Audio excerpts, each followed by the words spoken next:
ہمارے ساتھ اس وقت عالم اسلام کے نامور مذہبی سکالر مولانا طارق جمیل صاحب موجود ہیں۔ مولانا السلام علیکم۔ وعلیکم السلام ورحمۃ اللہ وبرکاتہ۔ مولانا یہ فرمائیے کہ کیا برے سے برا اور کافر سے کافر ترین سماج بھی ہم سے آج بہتر محسوس نہیں ہو رہا آپ کو؟ بسم اللہ الرحمن الرحیم، الصلاۃ والسلام علی رسولہ الکریم وعلی آلہ وصحبہ اجمعین۔ جاوید بھائی، جو ابھی آپ رپورٹ پڑھ رہے تھے اس کے بعد تو لگتا ہے کہ ہم کسی جنگل میں رہتے ہیں، ملک میں نہیں رہتے۔ اور اس میں آپ کا آج کا کالم تھا غالباً، وہ پڑھ رہا تھا، تو وہ ایک بہت بڑا اس کا سبب ہے کہ جب حکومتیں کمزور ہو جاتی ہیں اور قانون کی گرفت کمزور ہو جاتی ہے تو پھر ایسے یہ عناصر منہ زور ہو جاتے ہیں۔ اس میں بہت بڑا کردار حکومت کی کمزوری ہے، اور پھر اس کے ساتھ ہماری اپنی معاشرتی گراوٹ، اخلاقی گراوٹ، دین سے دوری، آخرت کا تصور مدھم ہو جانا، جنت اور جہنم کا تصور تقریباً ختم ہو جانا، یہ ساری چیزیں مل کر ہی ان سارے گناہوں کو ایک پروموٹ کر رہی ہیں۔ اچھا، یہ فرمائیے گا کہ یہ دین سے دوری ہے یا اسٹیٹ کی کمزوری ہے یا انسان کی بحثیت انسان انفرادی طور پر اس کی خامی ہے، کیا ہے یہ؟ انسان تو جاوید بھائی اللہ کی تعلیمات سے ہی انسان بنتا ہے۔ تو اللہ پاک نے جن چیزوں کو واضح کر دیا، قرآن ہمارے سامنے موجود ہے، حلال بھی بتا دیا، حرام بھی بتا دیا۔ اللہ کے نبی نے فرمایا الحلال بین والحرام بین، حلال بھی واضح ہے، حرام بھی واضح ہے۔ اور آپ نے فرمایا ترکتکم علی محجۃ بیضاء، میں تمہیں ایک روشن راستے پر چھوڑ کے جا رہا ہوں جس میں رات ہے ہی نہیں، لیلھا کنہارھا، اس کی رات بھی ایسی روشن ہے جیسے دن روشن ہے، لا یزیغ عنہا الا ہالک، جو اس سے ہٹے گا وہ ہلاک ہو جائے گا۔ دین سے دوری ہے اور تربیت کا فقدان ہے، دونوں ہی چیزیں ہیں۔ اچھا، یہ فرمائیے گا کہ اس کو ٹھیک کیسے کیا جا سکتا ہے کہ جو صورتحال ہے یہ پاکستان کی بدنامی کا باعث بھی بن رہی ہے۔ روز ہم جب اس قسم کی خبریں ٹیلی ویژن پہ دیکھتے ہیں یا اخبارات میں پڑھتے ہیں تو ہمیں تکلیف بھی بہت ہوتی ہے۔ بچیاں اور بچے اب گھروں سے باہر نہیں نکل سکتے، تو اس ساری صورتحال کو مولانا آپ کے ذہن میں کیا آتی، کیا تجاویز ہیں جس سے سوسائٹی کو، اس معاشرے کو ٹھیک کیا جا سکتا ہے؟ ابراہیم علیہ السلام نے جب اللہ تعالیٰ سے مکہ کی جب بنیاد رکھی تو 3 دعائیں مانگی۔ پہلی دعا تھی وَإِذْ قَالَ إِبْرَاهِيمُ رَبِّ اجْعَلْ هَٰذَا بَلَدًا آمِنًا، کہ یا اللہ اس شہر کو امن والا پرامن شہر بنا دے۔ کسی بھی ملک اور قوم اور معاشرے کی جو پہلی بنیادی ضرورت ابراہیم علیہ السلام کی دعا سے یہ واضح ہو رہی ہے کہ وہ امن ہے۔ امن قائم کرنے کے لیے حکومت اور حکومت کے جو کارندے ہیں ان کا دیانتدار ہونا، طاقتور ہونا، یہ اشد ضروری ہے۔ دوسری دعا فرمائی وَارْزُقْ أَهْلَهُ مِنَ الثَّمَرَاتِ مَنْ آمَنَ مِنْهُمْ بِاللَّهِ وَالْيَوْمِ الْآخِرِ۔ دوسری بات یہ فرمائی کہ یا اللہ ان کو رزق عطا فرما، ان کو پھل عطا فرما۔ تو اس میں اشارہ ہے معیشت کی درستگی، کہ کسی قوم کے سر اٹھا کر جینے کے لیے دوسری چیز وہ ان کی معیشت ہے، معیشت کا استحکام ہے۔ اس میں سب لوگوں کو حصہ لینا پڑتا ہے، کیونکہ معیشت ڈوبتی ہے بددیانتی اور خیانت سے۔ تو صرف حکومت کی خیانت سے یہ تباہی نہیں آتی، بلکہ جب عوام بھی بددیانت ہو جاتے ہیں، خائن ہو جاتے ہیں۔ اب لوگ قریب ہیں خبروں کے، آپ دیکھتے ہیں کہ کس طرح ہر چیز میں ملاوٹ ہے، کھوٹ ہے، جان بچانے کی دواؤں میں بھی خیانت ہے۔ میرے بھائی ڈاکٹر ہیں، وہ میڈیکل کالج میں پڑھتے تھے، تو ان کو وہ بخار ہوا تھا بڑا شدید، تو پروفیسر جو تھے ان کے پڑھانے والے وہ آئے اور ہم دوائیں لائے تھے باہر سے، تو جب ٹیبل پر انہوں نے دوائیں دیکھی تو انہوں نے اٹھا کے ساری باہر پھینک دی اور اتنے غضبناک ہوئے کہ یہ تو سب غلط دوائیں آئی پڑی، اور اس وقت میرے بھائی کی زندگی اور موت کا مسئلہ بنا ہوا تھا۔ تو بددیانتی تو یہاں تک چلی گئی ہے کہ زندگی موت کے جو مرحلے میں دوائیں ہوتی ہیں وہ بھی ناخالص ہیں۔ تو اس میں حکمران اور عوام ان سب کو مل کر معیشت کو مضبوط بنانا ہوتا ہے۔ تیسری چیز فرمائی کہ ربنا وابعث فیہم رسولا منہم یتلو علیہم آیاتک ویعلمہم الکتاب ویزکیہم، کہ یا اللہ ان میں ایک نبی بھیج جو ان کو تعلیم بھی دے اور ان کی تربیت بھی کرے۔ تو گویا تیسری چیز ہے وہ تعلیم و تربیت، جس کے لیے ہمارے ادارے، ہمارے جو تعلیمی ادارے ہیں اور ماں باپ ہیں وہ اس کے لیے فعال بنے۔ لیکن ہمارا سارا جو تعلیمی سیٹ اپ ہے وہ کمائی کا ذریعہ ہے، اور جو اسکول کے جو سرکاری اسکول ہیں وہاں تو کچھ بھی نہیں سوائے چند یعنی صرف حاضری ہے، رجسٹر حاضری ہے، باقی کسی کو پتہ ہی کوئی نہیں کہ ہم نے بچوں کو کچھ دینا ہے۔ اور جو باقی پرائیویٹ ادارے ہیں تو ان کا مقصد صرف پیسہ بنانا ہے، ان کے سامنے کوئی نسل کی تربیت نہیں۔ میں ابھی 10 ملکوں کا چکر لگا کے آ رہا ہوں، تو میں وہاں سن کے حیران ہوا، سویڈن، ناروے، ڈنمارک میں بچے کو 3 سال کی عمر میں لیتے ہیں اور 7 سال تک اسے کچھ نہیں پڑھاتے، صرف اس کو آداب زندگی سکھاتے ہیں، مینر سکھائے جاتے ہیں، ان کو مینر سکھائے جاتے ہیں، اور 7 سال کے بعد صرف ان کو 1 یا 2 مضمون دیے جاتے ہیں۔ ہمارے بچے پورے وہ گدھے کا سامان لاد کر لے جا رہے ہوتے ہیں، ان کی کمریں دوہری ہو رہی ہوتی ہیں۔ تو یہ 3 بنیادی چیزیں ہیں جو کسی بھی ملک کو، قوم کو فلاحی بناتی ہیں، مثالی بناتی ہیں۔ یہ میں ابراہیم علیہ السلام کی دعا سے عرض کر رہا ہوں، ایک امن، ایک معاشی استحکام اور ایک تعلیم و تربیت۔ اب یہ تینوں ستون ہمارے گرے ہوئے ہیں، تو اب کس کس چیز پہ آنسو بہائیں اور کس کس چیز کا رونا روئیں۔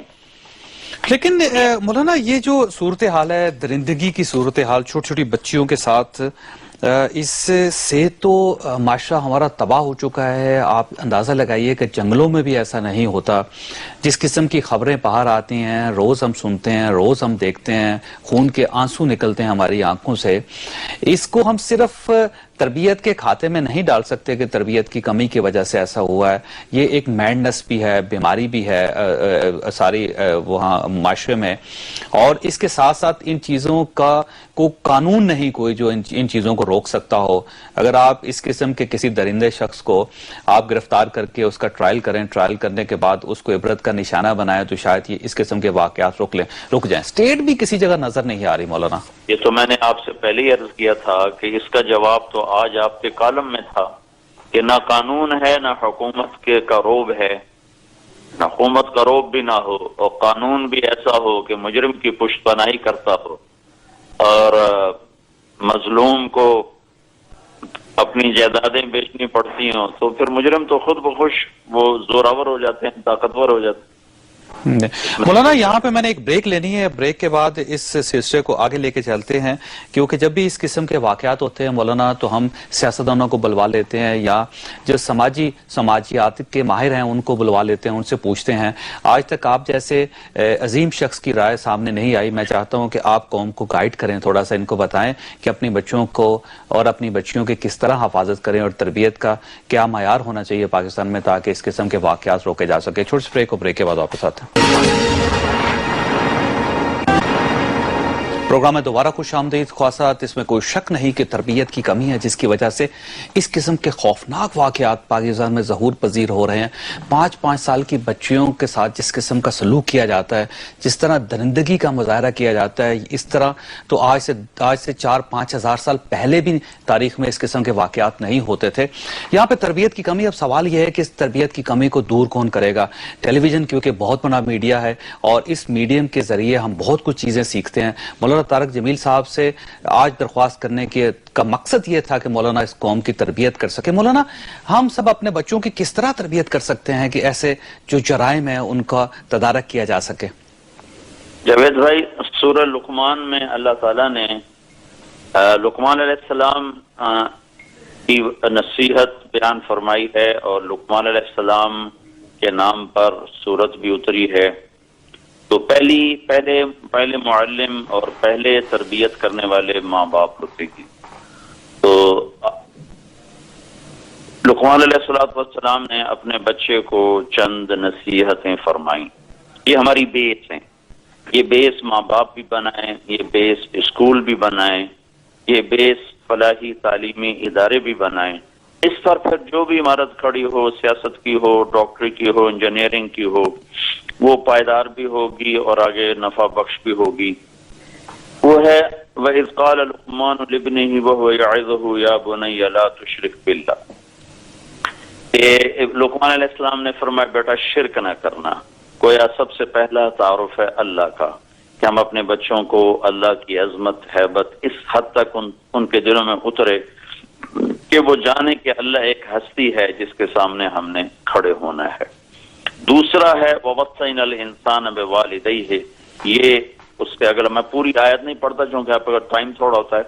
ٹھیک. کہ دوسرا ہے کہ اللہ تعالیٰ نے فرمایا کہ ہم نے کہا انسانوں سے کہ اپنے ماں باپ کی خدمت کرو اور اپنے ماں باپ کے لیے پچھ جاؤ اور اپنے ماں باپ کی اطاعت کرو. تیسرا نقطہ بیان فرمایا یا بنیا انہا ان تق مثقال حبۃ من خردل فتکن فی صخرۃ او فی السماوات او فی الارض یأت بها اللہ ان اللہ لطیف خبیر. بیٹا تو یہ وہ چیز ہے جو اب جس سے متعلق ہمارا مضمون چل رہا ہے کہ بیٹا تو ایک رائی کے دانے کے برابر اچھائی کرے گا یا برائی کرے گا، زمین میں چھپ کے کرے گا، فضاؤں میں اڑ کے کرے گا، تو اللہ تعالیٰ اس کو دیکھ رہا ہے اور ایک دن اللہ اس سے تیرے سامنے کر دے گا کہ اس لیے کہ وہ لطیف بھی ہے خبیر بھی ہے. تو ایک رائی کے برابر اچھائی ہے یا برائی ہے وہ تو سنبھل کے کر، تو تیرے سامنے یہ سب کچھ آنے والا ہے. اور چوتھی بنیاد لقمان علیہ السلام نے فرمایا بنیا اقم الصلاۃ، میرے بیٹے نماز پڑھ، وامر بالمعروف، میرے بیٹے بھلائیوں کو ایک دوسرے کو بھلائیوں کے لیے تیار کر، ونہا عن المنکر، میں بیٹے ایک دوسرے کو برائیوں سے روکنے کے لیے بات کر، واصبر علی ما اصاب، اور میرے بچے جو تکلیف آئے اس پر اللہ کی رضا کے لیے صبر کر. اور اس کے بعد اگلی بات بتائی ولا تصعر خدک للناس، لوگوں سے بدتمیز ہو کے بات نہ کر، ولا تمشی فی الارض مرحا، زمین پہ اکڑ کے نہ چل، ان اللہ لا يحب كل مختال فخور، اللہ تکبر والوں کو پسند نہیں کرتا. واقصد فی مشیک، اپنی چال میں میانہ روی رکھ، واغضض من صوتک، اپنی آواز کو پست رکھ، ان انکر الاصوات لصوت الحمیر، سب سے بری آواز گدھے کی ہے جو شور مچاتا ہے. یہ ہنٹس ہیں، یہ پورا ایک تربیت کا ادارہ ہے جاوید، تربیت کا نظام ہے. جاوید بھائی ہمارا مسئلہ یہ ہے کہ ہم نے اللہ اس کے رسول کی تعلیمات کو اپنی زندگی سے نکال دیا ہے اور اس کو نکال کے ہم اپنے معاشرے کو بنانا چاہتے ہیں. بظاہر تو یہ بڑا مشکل ہے، اس کا اس طرح وجود میں آنا بڑا مشکل ہے. یہ چند بنیادیں ہیں جو قرآن نے سورہ لقمان میں بیان فرمائی. اچھا، اس میں مولانا یہ فرمائیے گا کہ بے روی جو سوسائٹی میں پھیل رہی ہے، آپ دیکھ رہے ہیں فحاشی ہے، عریانی ہے، اس کے ساتھ ساتھ کوئی چیک اینڈ بیلنس نہیں سوسائٹی میں، اور جس قسم کی حرکتیں سوسائٹی کے اندر ہو رہی ہیں ان کا بھی یقیناً افیکٹ ہوتا ہے انسان کے ذہن پہ. اس سوسائٹی کو، اس معاشرے کو بے روی سے کیسے باہر نکالا جا سکتا ہے؟ اس کے لیے کس قسم کے اصول ہونے چاہیے، کیسے ضابطے ہونے چاہیے؟ اس کے لیے تو سب سے پہلے آپ کا اپنا میڈیا ہے کہ وہ ایسے پروگرام دکھانے سے گریز کرے جس میں فحاشی کو پروموٹ کیا جاتا. آپ دیکھتے ہیں، میں تو ابھی یورپ کا چکر لگا کہ آپ یقین مانے میں تو وہاں کی بچیوں کو دیکھ کے روتا رہا اور یہاں بھی آنسو بہتے ہیں کہ عورت جو مقدس ترین چیز تھی اس کو اتنا سستا کر کے، ڈبل روٹی بیچنے کے لیے بھی عورت کو ننگا کیا، کمپیوٹر بیچنے کے لیے عورت کو ننگا کیا، موٹر سائیکل بیچنے کے لیے، پلاٹ بیچنے کے لیے، کالونی بنانے کے لیے خود عورت نے اپنی قیمت کو کھو دیا ہے. جتنا یہ پردے میں تھی اتنا یہ عزت دار تھی، جتنا یہ پردے سے باہر نکلی اس کی اپنی قیمت بھی گئی، اور فحاشی کا وہ بازار گرم ہوا کہ وہ آگ لگی ہے کہ اسے بجھانا ہی ناممکن ہو گیا ہے. میرے اللہ تعالیٰ نے مرد عورت کے درمیان ایک حد فاصل رکھی، جب اس کو کراس کیا جائے گا تو معاشرہ تباہ و برباد ہو جائے گا، ٹوٹ جائے گا. تو یہ میڈیا ہے، پرنٹ میڈیا ہے، ٹی وی میڈیا ہے، یہ ایسے فحش پروگراموں سے بچیں صرف پیسہ کمانے کے لیے. یہ لوگوں پر اتنا بڑا ظلم کر رہے ہیں, ان نسل پر اتنا بڑا ظلم کر رہے ہیں کہ ان کو یہ احساس ہی نہیں کہ ہماری نسل اس کی وجہ سے کہاں جا رہی ہے, کدھر جا رہی. تو اس میں سارے سب سے بڑا کردار اس وقت یہ اس فحاشی اور ریانی کا جو اس قسم کے واقعات رونما ہوتے ہیں اور تباہی اور بربادی کے یہ سلسلے ہمیں ساری دنیا میں ہو رہا ہے, صرف پاکستان میں نہیں ہو رہا. ہم زیادہ ہائی لائٹ ہو جاتے ہیں, لیکن میں اب یہ سارے ملک پھر کے آ رہا ہوں جاوید بھائی, ہر جگہ یہ عزت اتحاد اور عصمت دری ہر جگہ ہو رہی ہے اور بہت بری طرح ہو رہی ہے. اور یورپ کی لڑکی بہت ہی مظلوم ہے, آپ یقین مانیں ہر ملک میں میرے آنسو بہے. لیکن مولانا اگر آپ یورپ کو دیکھیں, امریکہ کو دیکھیں, آپ مڈل ایسٹ چلے جائیں, آپ سینٹرل ایشیا چلے جائیں, آپ اس کے ساتھ ساتھ یہ سارا فارس دیکھ لیجئے, وہاں پہ بھی ممالک ہیں, اس میں کوئی شک نہیں, وہاں پہ فحاشی بھی ہے, اوریانی بھی ہے, کھلی سوسائٹی ہے, کھلا معاشرہ, لیکن وہاں پہ اس قسم کا کوئی واقعہ نہیں ہوگا. کبھی 10, 15, 20 سال میں اگر اس قسم کا کوئی واقعہ ہو بھی جائے تو ہم اس کو پریسیڈنٹ نہیں کہہ سکتے. وہاں پہ 5 سال کی بچی, 3 سال کی بچی یا بچے کے ساتھ اس قسم کی درندگی کا مظاہرہ نہیں ہوتا. یہاں پہ تو 6-6 ہزار واقعات پاکستان میں رپورٹ کر دیے جاتے ہیں. اس کا مطلب یہ ہے کہ ہمارے معاشرے کے اندر کوئی ایسی گڑبڑ ہے جس کی وجہ سے اس قسم کے واقعات ہو رہے ہیں. مولانا آپ ہمارے ساتھ ہی رہیے گا, خواصات یہاں پہ لیں گے چھوٹے بریک, بریک کے بعد واپس آتے ہیں. پروگرام میں دوبارہ خوش آمدید خواصات. مولانا طارق جمیل صاحب ہمارے ساتھ موجود ہیں. مولانا آپ فرما رہے تھے کہ یورپ میں آپ دیکھتے ہیں کہ وہاں پہ خواتین کے ساتھ جو سلوک ہے وہ بھی بہت اچھا نہیں ہے. خاتون کو ڈبل روٹی کا اشتہار بنا دیا گیا, موٹر سائیکل کا اشتہار بنا دیا گیا, لیکن مولانا وہاں پہ اس قسم کے واقعات نہیں ہوتے کہ 5 سال کی بچی کو اغوا کر لیا جائے, اس کے ساتھ درندگی کا مظاہرہ کیا جائے اور پھر اس کو ہسپتال پھینک دیا جائے. اس کا مطلب یہ ہے کہ ہمارا معاشرہ, اس کے اندر کوئی ایسی خرابی ہے کہ ہم صرف فحاشی اور یعنی یا بے راہ روی کی طرف نہیں ہیں, بلکہ ہم درندے بن چکے ہیں, ہم انسان رہے ہی نہیں. اس کی آپ بجا فرما رہے ہیں. اس کی ایک وجہ تو یہ ہے کہ وہاں قانون کی پابندی ہے, قانون کا نفاذ ہے, اور حکومت طاقتور ہے, اور حکومت کے کارندے دیانتدار ہیں, بددیانت نہیں ہیں. ہمارے ہاں حکومت کا آوے کا آوا وہ بددیانتی کا شکار ہے, خیانت کا شکار ہے. ہمارا قانون اتنا ڈھیلا ہے کہ 100 قتل کرنے والے پر بھی کوئی کیس نہیں بنتا ہے, تو چوری ڈاکے والے پر کوئی کیس نہیں بنتا, بندہ تو چھوٹ کے واپس آ جاتا ہے. قانون کی گرفت کا نہ ہونا اس نے ہمیں درندگی تک پہنچا دیا ہے. شریعت نے جو سخت سزائیں رکھی ہیں اسی وجہ سے رکھی کہ انسان کی فطرت میں بگڑنا ہے اور درندے تک پہنچنا ہے. تو وہ بلکہ مجھے آپ کے ایک حدیث یاد آ گئی کہ آپ نے فرمایا کہ ماذیبان جائعان ارسلا فی غنم بافسد لها من حرص المرء علی المال والشرف لدینہ. 2 بھوکے بھیڑیے اتنی تباہی نہیں پھیلاتے جتنا مال کا بھوکا اور اقتدار کا بھوکا تباہی پھیلاتا ہے. تو یہ حرص و ہوس اب اوپر بھی ہے, نیچے بھی ہے. ان ملکوں میں قانون ہے, قانون کی سختی ہے, اور وہ اپنے بڑے کو بھی پکڑ لیتے ہیں, چھوٹے کو بھی پکڑ لیتے ہیں. کلنٹن سے غلطی ہوئی, انہوں نے اس کو عدالت میں کھڑا کر دیا. پچھلے 5 سال یہی چکر چلتا رہا کہ صدر کو استثناء حاصل ہے اور صدر کو استثناء حاصل نہیں ہے. جس ملک میں اس قسم کا قانون ہو وہاں آپ ایسی درندگی کی توقع رکھیں, یہ ہوتا رہے گا. اچھا مولانا یہ فرمائیے گا کہ اس قسم کے جو واقعات ہوتے ہیں, جو مجرم پکڑے جاتے ہیں, رنگے ہاتھوں گرفتار ہو جاتے ہیں, اسٹیٹ کو ان کے ساتھ کیا سلوک کرنا چاہیے, کس قسم کی سزائیں دینی چاہیے ان کو؟ سخت سزائیں ان کے لیے. مثلا کیا کرنا چاہیے؟ جی کیا کرنا چاہیے اسٹیٹ کو ان کے ساتھ, کیا سلوک کرنا چاہیے؟ ایسوں کو تو شدید سے شدید, ان کے لیے تو جو اس قسم کی درندگی تک جو پہنچ جائیں, معصوم بچیوں کے ساتھ ایسا کریں, انہیں تو سر عام پھانسی پہ لٹکانا چاہیے. اور آپ کا کیا خیال ہے, اس سے ٹھیک ہو جائے گا معاشرہ؟ نہیں, معاشرہ صرف سزا دینے سے ٹھیک نہیں ہوتا ہے. جس سطح تک ہم پہنچے ہوئے ہیں, تربیت بھی اور حکومت کا روب بھی, قانون کی شدت بھی, اور معاشی استحکام بھی, اور تعلیم و تربیت بھی, یہ سب مل کر پھر وہ امن کا جا کر ہمیں ثمرہ ملتا ہے. صرف سزائیں دینے سے معاشرہ ٹھیک نہیں ہوتا. لیکن مولانا صرف اس میں عام شہری کا ایشو نہیں ہے، آپ دیکھتے ہیں مدارس میں جو اس قسم کے واقعات رپورٹ ہوتے ہیں وہاں سے جو اس قسم کی حرکتیں نکلتی ہیں وہ بھی انتہائی افسوسناک بلکہ دردناک کہانیاں ہوتی ہیں وہ بھی. تو اس کا مطلب یہ ہے کہ صرف دین سے قربت ان چیزوں کو نہیں روک سکتی، اگر روک سکتی تو مدارس میں کبھی اس قسم کا کوئی واقعہ پیش نہ آتا. دین جاوید بھائی صرف پڑھنے کا نام دین نہیں ہے، پڑھا ہوا تو شیطان بھی بہت ہے. اس لیے ابراہیم علیہ السلام نے دو باتیں کی تھی، یعلمہم الکتاب والحکمت ویزکیہم، کہ انہیں علم بھی دے اور ان کی تربیت بھی کرے.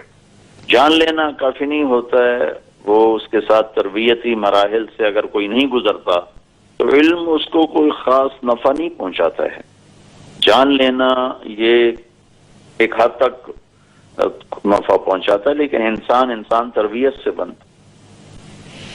تربیت کا فقدان. تربیت کس کی ذمہ داری ہے؟ والدین کی ذمہ داری ہے، معاشرے کی ذمہ داری ہے، حکومت کی ذمہ داری ہے، علماء کرام کی ذمہ داری، کس کی ذمہ داری ہے تربیت؟ اصل میں تو کلکم راع وکلکم مسئول عن رعیتہ، میرے نبی نے ہر آدمی کو ذمہ دار ٹھہرایا. تم میں ہر آدمی وہ راعی ہے اور ہر آدمی اپنی رعایا کا وہ اس کا ذمہ دار ہے. تو میں اپنی جان کے لیے ذمہ دار ہوں، اپنی اولاد کے لیے، بیوی کے لیے، ماں باپ اپنی اولاد کے لیے، پھر بھائی کے لیے. اس طرح ہر فرد اپنی ذات پر اپنی سطح کے لحاظ سے ذمہ دار ہے. اوپر چلے جائیں تو ادارے ذمہ دار ہیں، اور اوپر چلے جائیں تو جو ضلعی حکومتیں ہیں وہ ذمہ دار ہیں، پھر آخر حکمران تک اس کے ذمہ دار ہیں. یہ ذمہ داری کسی ایک فرد پر نہیں آتی بلکہ پورے معاشرے کے ہر فرد پر آتی ہے، اور خاص طور پر جو اہل علم ہیں، اہل بصیرت ہیں، اہل فراست ہیں، اور جو لوگ اہل اقتدار ہیں، اہل قانون ہیں، ان کی ذمہ داری زیادہ بن جاتی. اچھا جی فرمائیے گا مولانا. عمر رضی اللہ تعالیٰ عنہ مسجد میں بیٹھے رو رہے تھے، تو کسی نے پوچھا آپ کیوں رو رہے ہیں؟ تو فرمایا دجلہ کے کنارے کتا بھی پیاسا مرا تو عمر پوچھا جائے گا.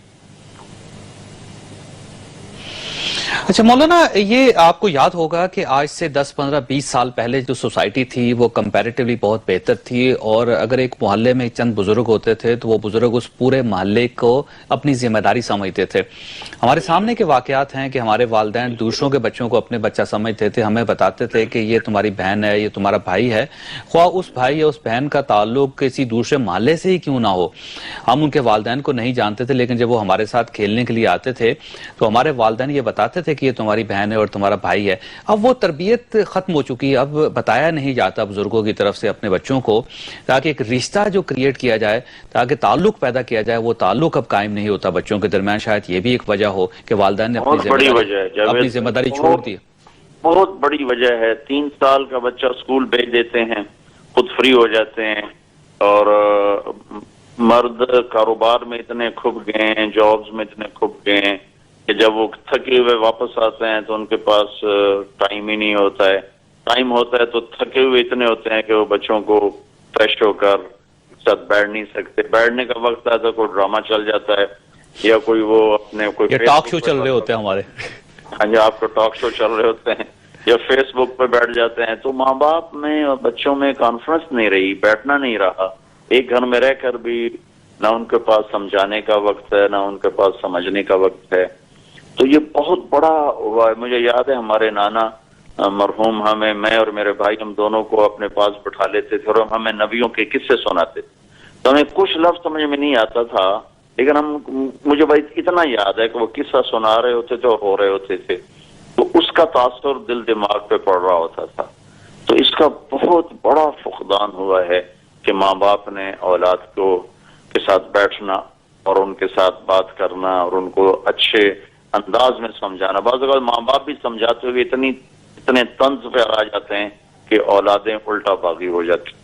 مولانا میں نے یہ وقفہ لینا ہے، اور یہ اس کے بعد ہمارا آخری حصہ ہوگا اس پروگرام کا، لیکن وقفہ لینے سے پہلے مولانا آپ کی وساطت سے ایک چیز اپنے سننے والوں اور دیکھنے والوں کے سامنے رکھتا جاتا ہوں کہ اس میں کوئی شک نہیں کہ ہم سب مصروف ہوتے ہیں. ہو سکتا ہے میں مصروف ہوں یا میری بیگم مصروف ہوں، یہ کاروبار کرتے ہوں یا کسی دفتر میں کام کرتے ہوں یا گھر کے معمولات پہ مصروف ہوں، لیکن ہمارے بزرگ جو بچوں کے دادا ہیں یا نانا ہے یا محلے میں جو بزرگ ہیں وہ تو فارغ ہوتے ہیں، ان کے پاس تو شاید اتنا کام نہیں ہوتا. وہ محلے کے بچوں کو اپنے پاس بٹھا کے ایک آدھ گھنٹہ سمجھا سکتے ہیں. اسی طرح دادا اور نانا اپنے پوتوں اور نواسوں کو، نواسیوں اور پوتیوں کو بٹھا کے ان کو سمجھا سکتے ہیں. وہ جو تربیت کا ایک سلسلہ ہوتا تھا پاکستان میں، اب وہ ختم ہوتا جا رہا ہے. کسی نہ کسی سائڈ سے کسی نہ کسی بزرگ کو یہ کام بھی اٹھانا پڑے گا، یہ ذمہ داری بھی اٹھانا پڑے گی. اسی سے معاشرہ ٹھیک ہوگا. اگر ہم سب ایک سائڈ پہ ہو جائیں گے تو پھر اس قسم کے واقعات ہوں گے، اور ان قسم کے واقعات کا الٹیمیٹلی یہ اثر نکلے گا کہ ہم سب کی بچیاں اور بچے غیر محفوظ ہو جائیں گے. ایک چھوٹی سی بریک کے بعد واپس آ رہے ہیں. پروگرام میں دوبارہ خوش آمدید. خواستہ مولانا طارق جمیل صاحب ہمارے ساتھ موجود ہیں. مولانا، اگر فرض کیجئے کہ والدین مصروف ہیں تو جو بچوں کے دادا ہوتے ہیں یا نانا ہوتے ہیں وہی اگر ذمہ داری اٹھا لیں تو اس سے بھی مسائل ختم ہو سکتے ہیں، اس سے بھی تربیت ہو سکتی ہے بچوں کی. جی بے شک ہر آدمی اپنی سطح پر یہ ذمہ داری لے تو کمی تو ضرور آئے، اس میں تو کوئی شک نہیں. ہمیں نا امید تو نہیں ہونا چاہیے، اپنی محنت تو کرتے ہی رہنا چاہیے. اور یہ ہمارے بزرگ اگر وہ تھوڑا ہمت فرمائیں، والدین ہمت فرمائیں اور اداروں کے ٹیچرز ہمت فرمائیں تو انشاءاللہ آہستہ آہستہ یہ اندھیرا اجالے میں بدل سکتا ہے. اس میں تو کوئی ایسے نا امیدی والی بات کوئی نہیں ہے. مولانا، ہمارے اپنے بچپن کے واقعات ہیں بہت سارے. ہمارے جو محلہ تھا اس میں ایک نلکا تھا جس سے سارے محلے کے لوگ پانی بھرتے تھے. وہاں میں نے اپنے خود والد صاحب کو دیکھا کہ وہ اور میں جا رہے تھے تو وہاں ایک چھوٹی سی بچی تھی، 7-8 سال کی ہوگی. وہ نلکے سے پانی بھی بھر رہی تھی اور ساتھ اوپر دیکھ رہی تھی کسی چھت کی طرف. تو میرے والد صاحب وہاں پہ رکنے کے بعد اس کو ایک ہلکا سا تھپڑ مارا، اسے کہا نظریں نیچی کرو. میں نے بعد میں اپنے والد صاحب سے پوچھا بھی کہ اس کا تو ہمارے ساتھ کوئی تعلق نہیں تھا. انہوں نے کہا نہیں، اس محلے میں رہنے والی ہر بچی میری بچی ہے اور میری ذمہ داری ہے کہ میں اس کی تربیت کروں اور میں یہ تربیت کرتا رہوں گا. لیکن اب یہ سلسلہ ختم ہو گیا. والدین یا بزرگ دوسروں کے بچوں کی ذمہ داری نہیں اٹھاتے جبکہ ان کو اٹھانی چاہیے. بے شک مولانا جی، انما المؤمنون اخوہ، تمام امت آپس میں بھائی ہیں، ایک دوسرے کی ذمہ دار ہیں. اچھا مولانا، کیونکہ پروگرام کا آخری حصہ ہے تو میری آپ سے درخواست ہے کہ وہ ان تمام بچیوں کے لیے دعا فرما دیجئے جو اس قسم کی درندگی کا نشانہ بن رہی ہیں، بالخصوص سنبل بچی جو اس وقت لاہور میں ایڈمٹ ہے اور اس کی وجہ سے پورا ملک مغموم ہے، اداس ہے. تو ان سب کے لیے آپ دعا فرما دیجئے اور اس کے ساتھ ساتھ ہمارے پورے معاشرے کے لیے دعا فرمائیے کہ ہم اپنی اصلاح کر لیں تاکہ اس قسم کے واقعات کم از کم نہ ہو سکیں جس سے ہم اپنی نظروں سے خود گر جائیں. میں بھی ہاتھ اٹھاتا ہوں، آپ بھی ہاتھ اٹھائیں، اور جو یہ پروگرام دیکھ رہے ہیں ہمارے بھائی بہن وہ بھی ہاتھ اٹھائیں اور درود شریف پڑھیں. اللهم لك الحمد كما انت اهله وصل على محمد كما انت اهله وفعل بنا ما انت اهله انك اهل التقوى واهل المغفرة. اے زمین آسمان کے تنے تنہا حکمران بادشاہ اللہ، ہم تیری بارگاہ میں دکھی ہو کر، مظلوم ہو کر حاضر ہو رہے ہیں. اے ہمارے رب، ہماری ساری امیدیں کٹ چکی ہیں، ٹوٹ چکی ہیں. تو ہماری آخری پناہ گاہ ہے. لا ملجا ولا منجا منک الا الیک، تو ہمارا آخری سہارا ہے. اے ہمارے رب، ہمارے اعضاء چھل ہو چکے ہیں، قوتیں کمزور ہو چکی ہیں، ہمارا پورا ملک پرندوں کی آماج گاہ بن چکا ہے. میرے مالک، عزتیں پامال ہیں، خون پانی کی طرح بہ رہا ہے. نہ جان محفوظ ہے، نہ مال محفوظ ہے، نہ عزت. چھوٹی چھوٹی بچی ہیں میرے مالک. اے میرے کریم اللہ، میں ان سب کی طرف سے وفد کی طرف سے نمائندہ بن کر، اے میرے مالک میں تیری منت کرتا ہوں، تو آجا میرے اللہ. نہ ہمارے حکمرانوں کے ہاتھ میں کچھ ہے، نہ ہماری فوجوں کے ہاتھ میں کچھ ہے، نہ ہماری پولیس کے ہاتھ میں کچھ ہے، نہ ہمارے اپنے ہاتھ میں کچھ ہے. ہم انتہائی میرے مولا گر چکے ہیں، برباد ہو چکے ہیں. اے میرے مالک، ہم تیری بارگاہ میں منت کر، میرے مولا ہماری بیٹیوں کو عزت دے، ہماری اولادوں کی حفاظت فرما، میری جان مال کی حفاظت فرما. میرے مولا تو نے تو یہ ملک دیا تھا کہ تیرا نام زندہ کر امن کی فضا قائم کر۔